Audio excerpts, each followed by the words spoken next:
he was drinking both. But at some point, he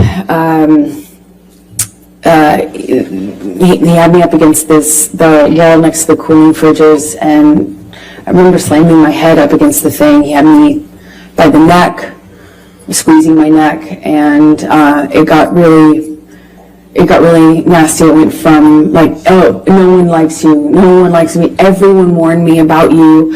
That's what it was. He started to tell me that everyone had warned him about me, and that he wished he had never married me, wish he had never met me. No one liked me. You know, it sounds childish, but I remember feeling really hurt. And then at some point I shoved him hard to get him off me, and he shoved me back and he said, "You want to go, little girl?"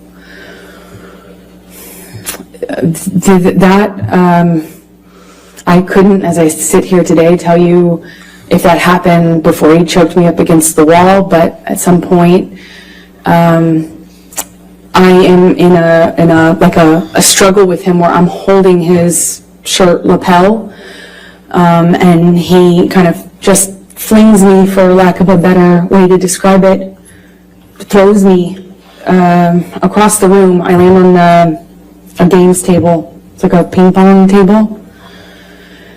And I don't know if I was holding on to him or if he pursued me separate, but he gets on top of me on the games table and he was just whacking me in the face, like repetitive.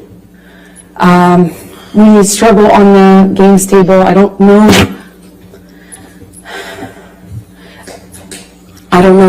how we get up. I don't know if he pulls me up. I wish I could tell you, but we were in this struggle down in this games room by the bar, and we had this conversation about the drinking, or argument about the drinking, and he holds up this bottle to me, and you know, I'm saying, did you drink this whole thing?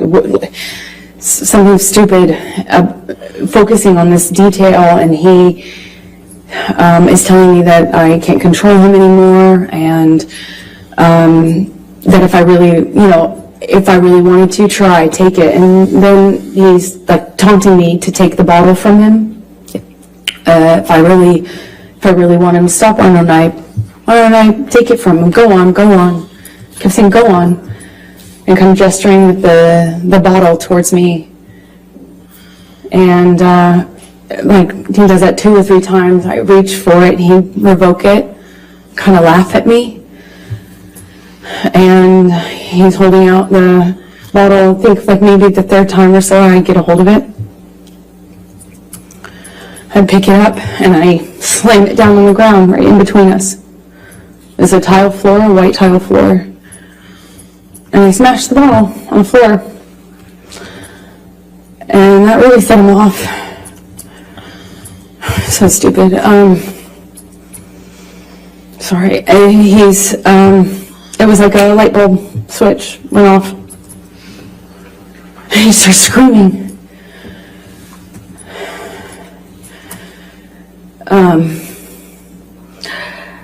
I don't know if he backhanded me or hit me normally. I don't really recall, but I remember it sent me down to the ground. I remember by the time I picked myself off the floor, I stand up. He's got a bottle in his hand, and he threw it at me. It missed, thankfully, but I kind of pulled myself back into the bar area. I don't know how much time passed, but at some point he had a broken bottle up against my face, neck area by my jawline, and he told me he'd carve up my face.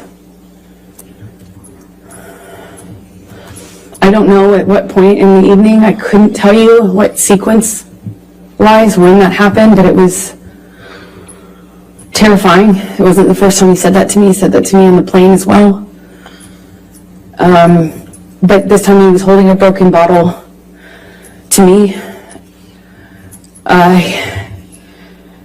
I honestly don't remember if I threw anything in his direction. I don't think I did. I just remember him having me by the nightgown.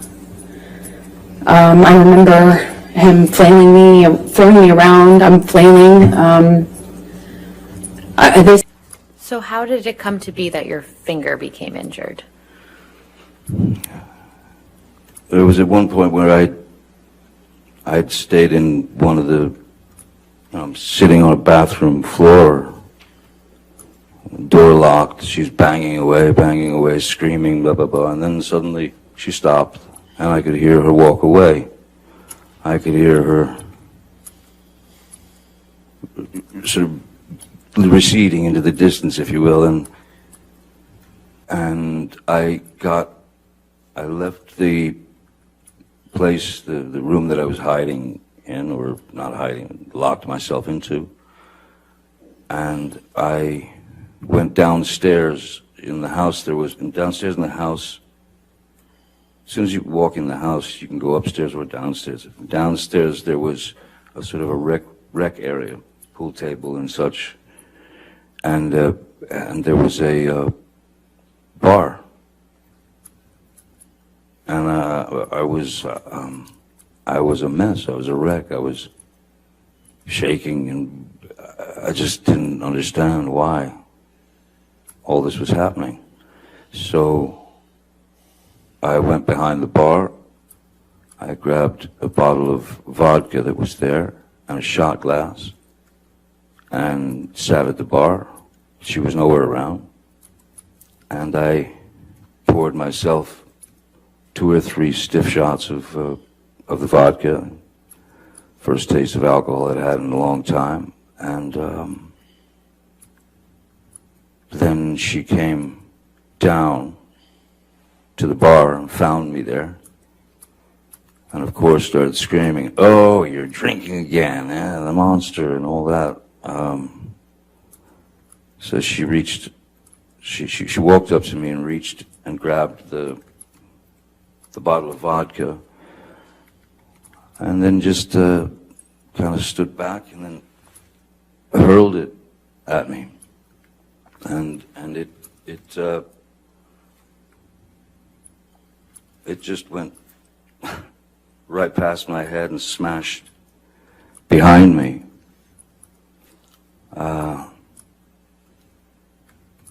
So I stood up and I walked behind the bar. This is after there were some bottles broken on the floor. I think this is actually after, again, forgive me, I wish I could remember the sequence, but it's flashes. He's throwing these bottles at me. I remember retreating.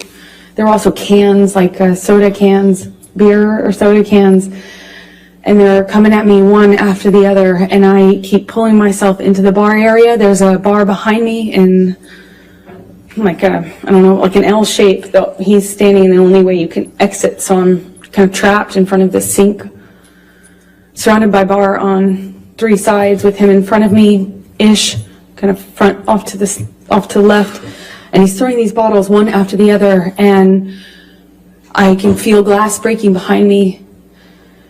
I remember feeling one of them go by my head really fast. I mean, a real velocity. I remember being terrified. I remember I couldn't move. I couldn't go anywhere. I eventually, he ran out of things to throw. I think that's how I moved myself towards the exit. And I believe that's most likely when we got kind of in this struggle by the bar area, because I remember my feet slipping on the tile as he was slamming me from the wall to the countertops. At one point he has me up against the wall and he's punching the wall. He had my nightgown and it kind of ripped it off my chest. I remember at one point he's teasing me, taunting me that he is my my breasts in his hands. My nightgown came completely off. It was ripped off of me. So I was naked, and I'm slipping around on this tile and trying to get my footing. And I remember slipping on this tile. Glass was underneath me, and I remember just trying to get my footing. You know, I felt really destabilized and felt really vulnerable. I'm naked, and he's flinging me around, and at some point I'm up against the wall, and he's screaming at me that he fucking hates me, that I ruined his life.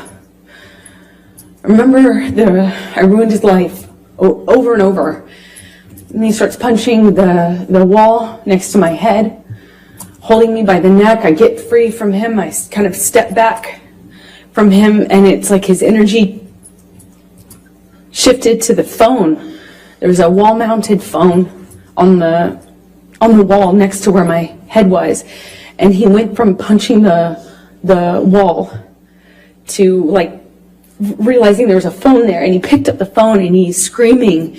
He's like at the top of his lungs, screaming, "I hate you! I fucking hate you! You ruined my fucking life!" And screaming at the top of his lungs, he picks up the phone and starts bashing the phone against the wall where I was just being held.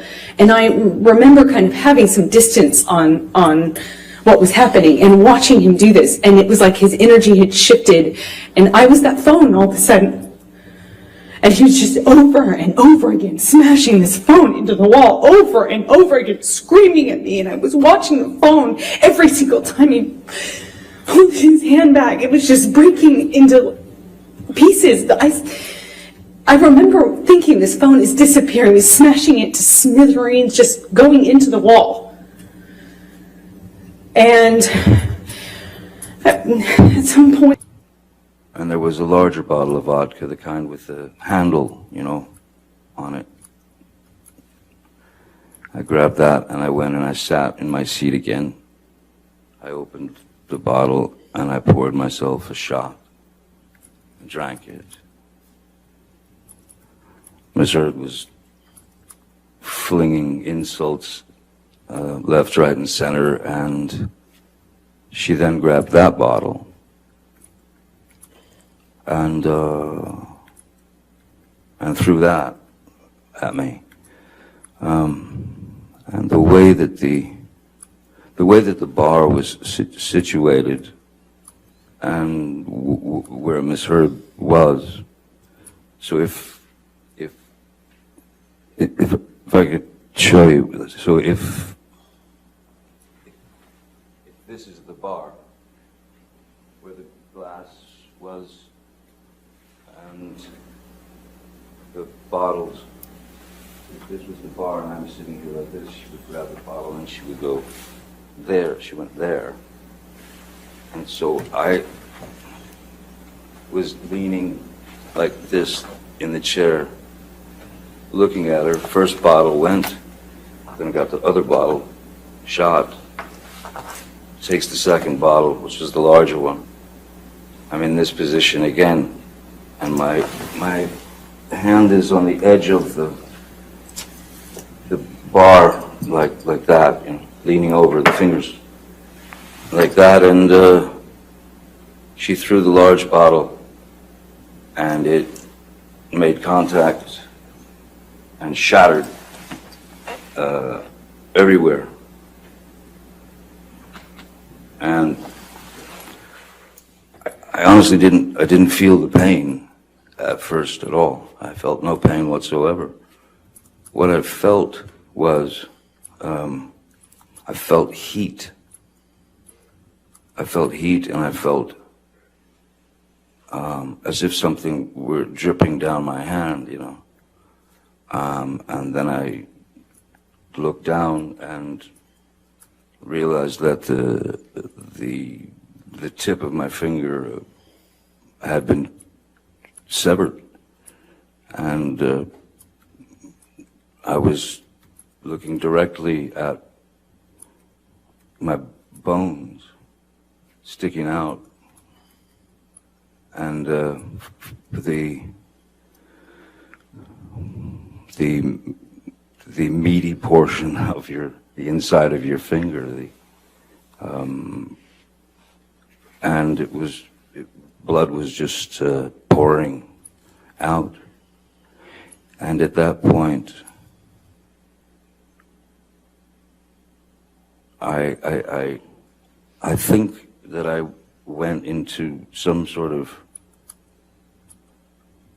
I don't know what a nervous breakdown feels like, but that's probably the closest that I've ever been. Nothing made sense. And I knew in my mind and in my heart, this is not life. This is not life. No one should have to go through this.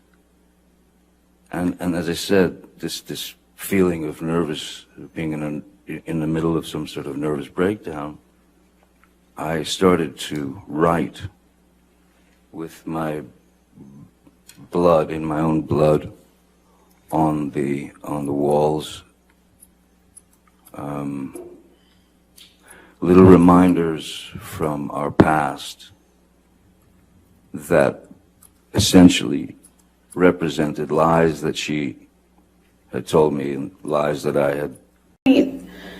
He's on top of me, no phone, but screaming the same thing. I fucking hate you. You ruined my fucking life. I'm on the countertop. He had me by the neck. And he felt like he was on top of me, and I'm looking at him in his eyes, and I don't see him anymore. I don't see him anymore. It wasn't him. It was black. I've never been so scared in my life. It was black. I couldn't see him, and he was looking at me, and I was trying to get through to him. I was trying to say to him in some way that it was me. I was trying to get through to Johnny, and I couldn't see him. I couldn't see him at all.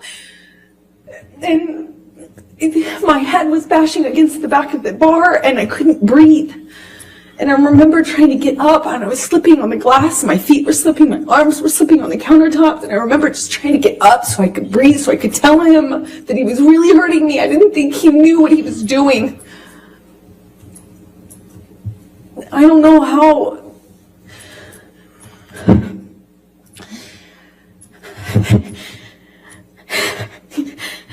Sorry.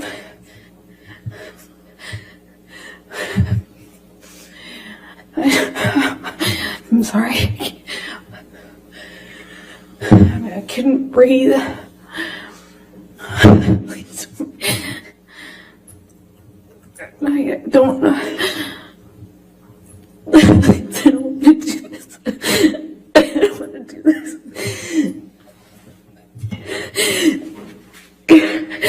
I couldn't breathe. I couldn't get through to him. I couldn't get up. I couldn't get up. And I don't know how that ended. I don't know how. I don't know what happened next. I don't understand this.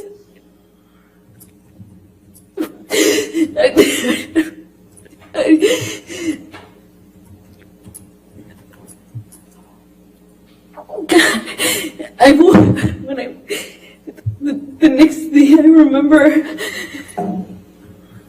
I was bent over backwards on the bar, meaning my chest was up. I was staring at the blue lights, and my chest was on this, my back was on the countertops, and I thought he was punching me. I thought he was I'm sorry.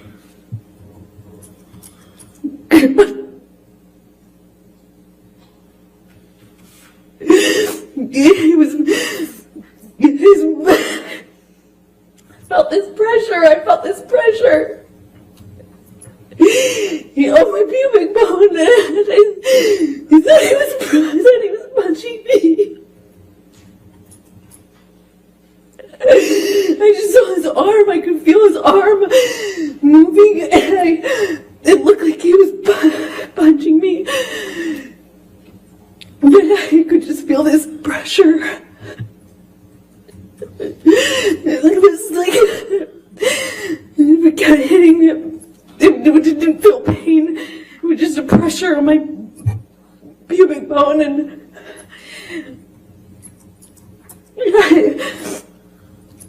I don't know.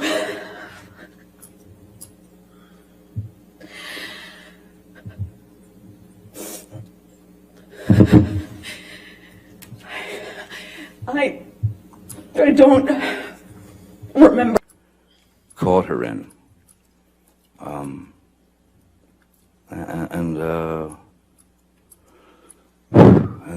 then the next thing, you know, amongst all the madness, I would again hide in the bathroom or wherever, and I texted Dr. Kipper and I said, you might want to come over. You know, I've cut my finger off here. Which finger was cut, Mr. Depp? It's the middle, it's the funny looking one. It's the middle finger here. You can see you can see all the sort of, from the initial wound, all these bones up here were crushed, and it looked like Vesuvius, you know, and so this part of my finger now is, so that because of not having use of the tip here, this is basically arthritis that kicks into the joint once that upper part of the finger is mangled. So is that the right middle finger? Right middle, yes. And is that your dominant hand? Yes, it is, yes.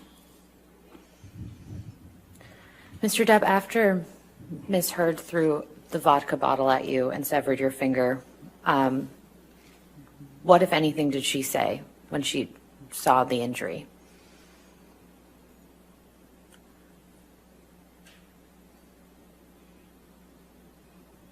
I don't recall anything, but just, it was almost like white noise, just someone yelling. It was just a high-pitched, constant attack of insults. It was just jumbled words to me in a very high frequency, and I was in a bit of shock, you know. I was in shock. You mentioned that you reached out to Dr. Kipper. Did you receive medical attention after that? Yes. Jerry Judge, Malcolm Connolly, I believe Debbie Lloyd was there. Yes, Debbie Lloyd was there. Ben King had arrived as well. Who is Ben King? Ben King he's essentially, he's a house, sort of an estate manager, and we'd worked together in London a few times, and he's a wonderful guy. So I brought Ben along to Australia to manage everything. He's very, very good and very nice. And then there was also yeah, I mentioned Malcolm and Jerry. Yeah, they were there as well. Which, if any, of the medical professionals that you saw that day did you tell what happened to your finger?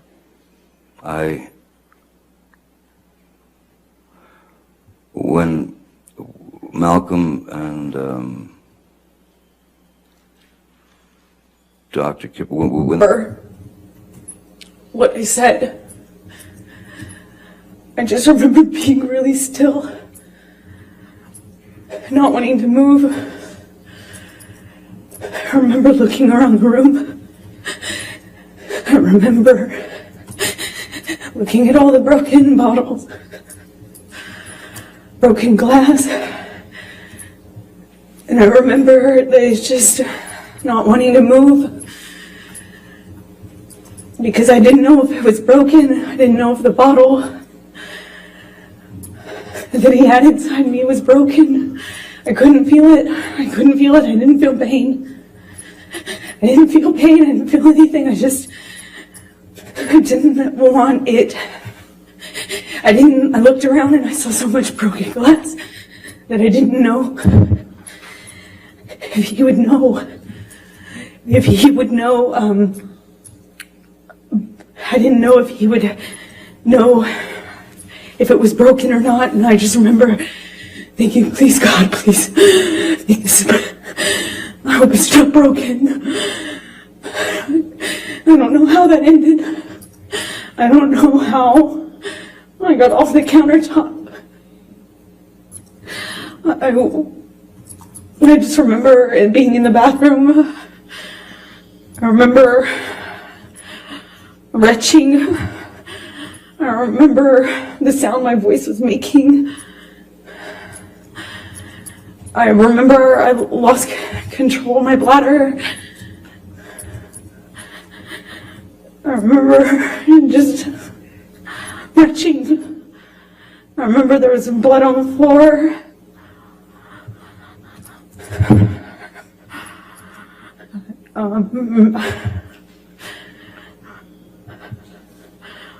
I got up at some point.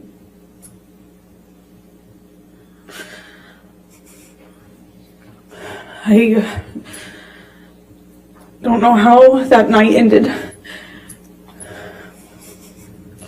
I don't remember what happened. I don't remember. I have a memory of him begging me not to leave. I remember going outside the front door. I remember him coming out to the front area, but I don't remember if that was before or after this. I don't remember. I just have that memory. I remember taking a bunch of sleeping pills. Not a bunch, like 2, which is a lot for me. I remember falling asleep, or I don't remember falling asleep, but I know I fell asleep because I woke up the next day. I assume it was late morning.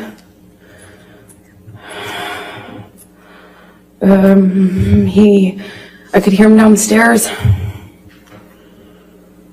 I could hear Marilyn Manson music, not in person. I could hear the music. Maybe he said it was Marilyn, or maybe I could recognize it. I don't remember, but I became aware that's what I was hearing. It was blaring. It became clear, obvious to me when I walked downstairs. He was still up. He hadn't gone to sleep again. I walked downstairs and I saw this brown on the walls going down the stairs. And the brown on the walls became clear, like lettering. And then it was obvious it was dried blood. He had written down this that we had a spiral staircase, like white cream walls. There was blood on the carpet. They took me to, first we went to Malcolm's apartment where he was staying while we were shooting the film, and tried to clean my hand because I had worked the day before, and obviously when you're playing pirate, Captain Jack or whatever, you're covered. They paint with alcohol, with rubbing alcohol. They paint dirt all into your hands and into your face and everything. So they were worried about getting my finger clean, so they tried doing that at Malcolm's, and then Kipper said, no, we got to get to emergency room. and we got to get hold of the tip of his finger. So we went to the emergency room. The doctor asked me what happened, and I lied to him. I said that I had smashed it in these large accordion doors, that it got caught in the accordion doors. Why would you lie about that? I lied because I didn't feel, I didn't want to disclose that it was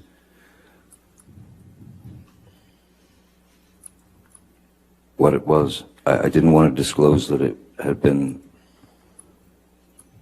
I didn't want to disclose that it had been misheard, that it had thrown a vodka bottle at me and then took my finger off. I didn't want to get her in trouble. I didn't want to, I tried to just keep things as copacetic and as easy as possible for everyone. I did not want to put her name in that mix. Did you tell Dr. Kipper what had actually happened to your finger? Yes. After you returned from the hospital, where did you go? I went to Malcolm Connolly's apartment and slept on his couch. And to the extent that you know, where was Ms. Heard during this time? Ms. Heard was, I wasn't there, but it was clear that she needed to leave. And I'd asked them to get her on a flight from Melbourne or Sydney or wherever back to Los Angeles. Why did you ask for that? I didn't want to see her. I didn't want to see her. I didn't want to have any more arguments. I was, for all intents and purposes, I was just done. Mr. Depp, I'd like to show you a picture. If we could please pull up Plaintiff's Exhibit 145.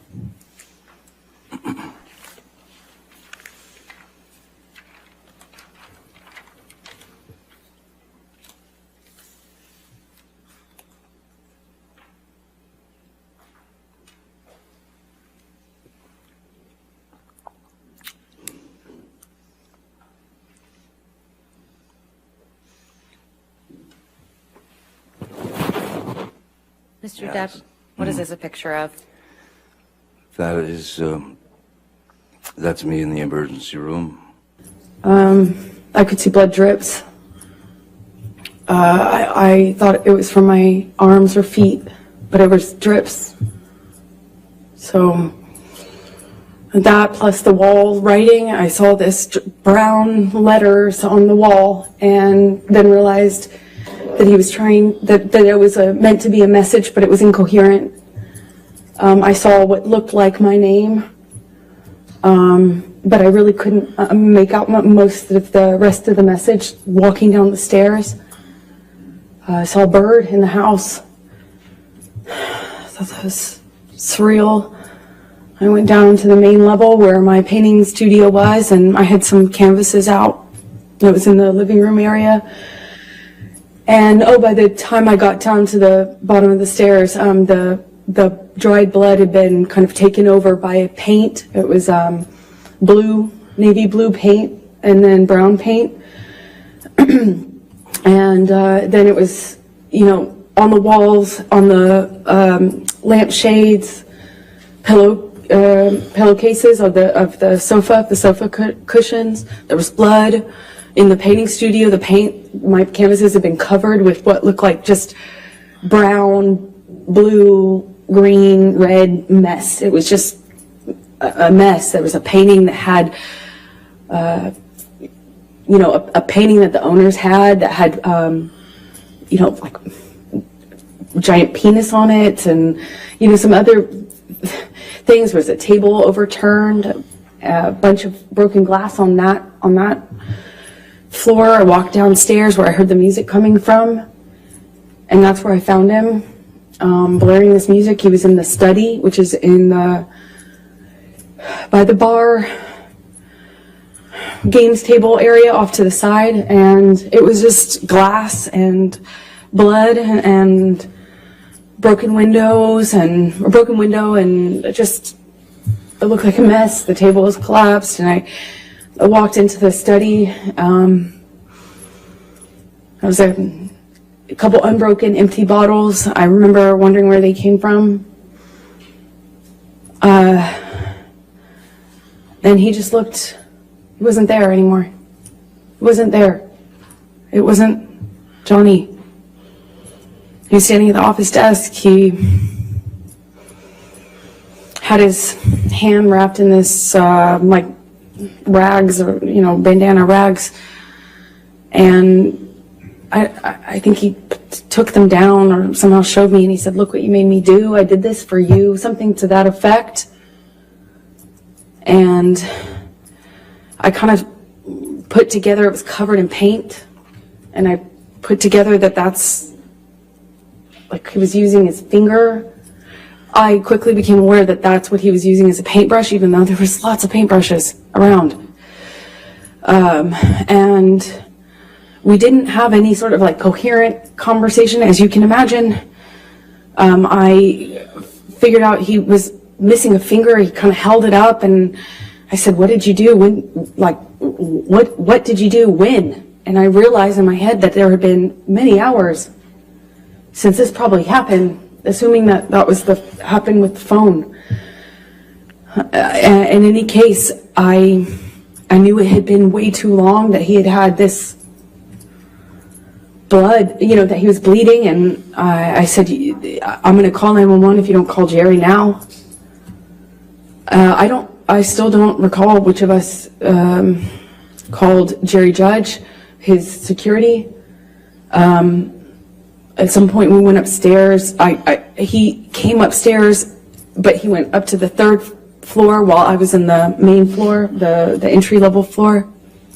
I went to make him a cup of coffee because he was demanding more Red Bull, and I was thinking that's probably not a good idea. I don't know why coffee would be so much better, but in my head it was.